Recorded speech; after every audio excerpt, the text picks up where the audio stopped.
Emil Andre, I was talking to him a little bit. You said yesterday, I think you can't take him out of the lineup right now. What did you learn about him maybe when you sent him down? He told me he was pretty honest. He was pissed off when he got sent down. And he obviously came back and responded the right way. Do you learn something about a player when he goes through that and he responds that way? Yeah, no, I'm glad he's pissed. But, when you're pissed, then do something about it, right? I thought he had a pretty good camp.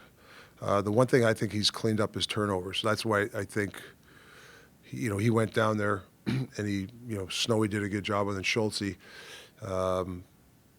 We get him and we see some improvements. Like I said, he's cleaned up his turnovers, and I think that's his consistency. Going back, getting the puck, wheeling the puck. He's doing a really good job for us there. And as Noah, you got to win Noah, obviously, and I know you've liked kind of the way his game has been trending. Does that help him maybe play his game a little bit when you got him with a physical guy that can maybe create a little bit of space? Yeah, they've formed a kind of identity. Obviously, it's like not just them. We got to find consistency, right? But those guys have. There's a little bit of identity. Like I think last 3-4 games, their game is coming a little bit. So can they stay with it? Don't drop off.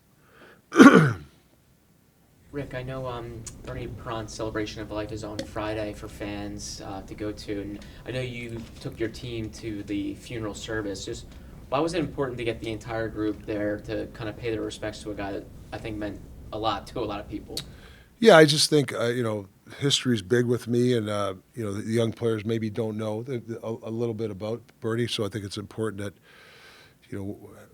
he's a foundational piece for the organization over the years. What's good about the Flyers, he's one of those guys, right?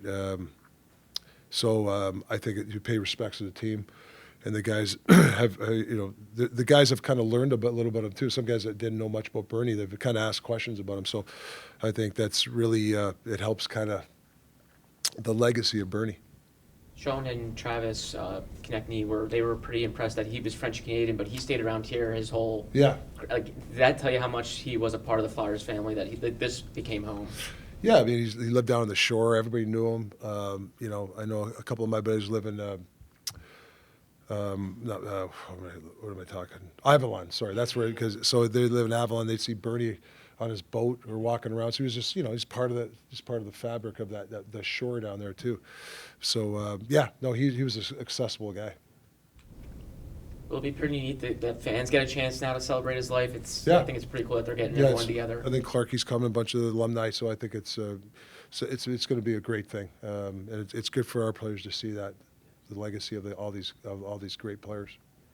Talking to Cates today, you get the sense that, or he gets the sense that they're seeing different people out there against them. That the checkers now they're taking that line a little more seriously. Do you see that? Is it maybe the reason why they're not quite clicking as much on offense? Well, it's listen, it's hard. You're going against.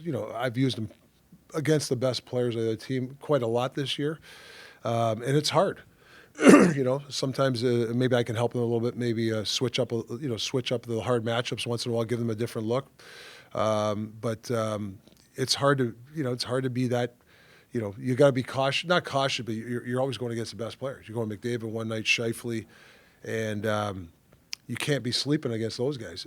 Some other guys you might not be on your game, but you can get away with it. But with some of the players on the other teams, you can't get away with. So it's hard. So I give them a lot of credit to being able to hang in there. Did the Forster injury kind of like a bump in the road that when he came back, it hasn't been quite the same? Yeah, I think Tice is it's hard, right? He has a foot problem, doesn't get much skating in, and we play 3 and 4 nights.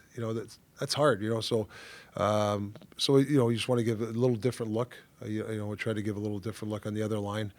I think obviously the Dvorak line's been pretty good line for us, so it's hard to break that lineup. So, adding a guy here or there might spice up a little chemistry with the other lines.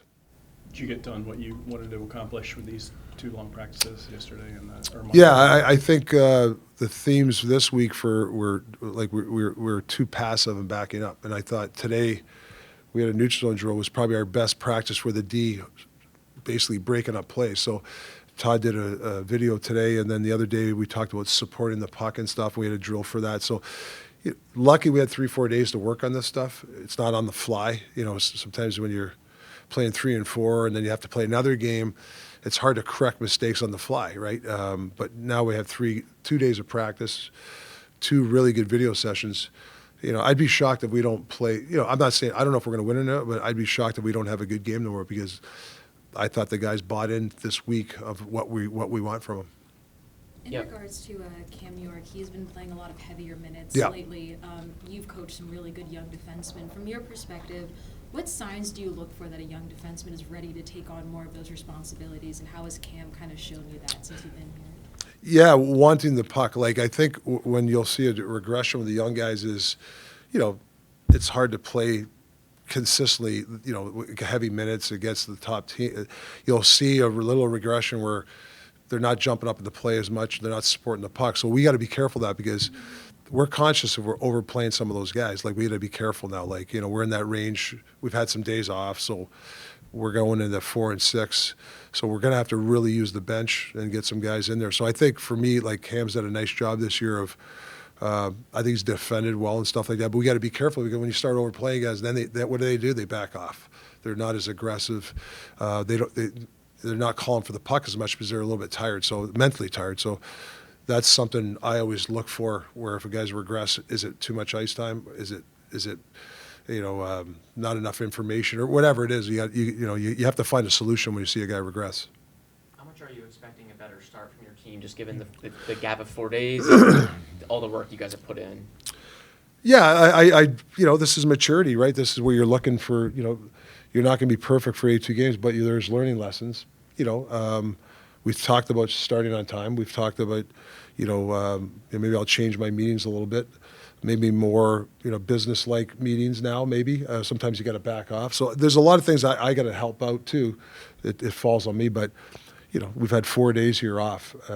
There's no reason why we shouldn't start on time tomorrow. So hopefully we learn and we mature from these last couple of games where we didn't start on time.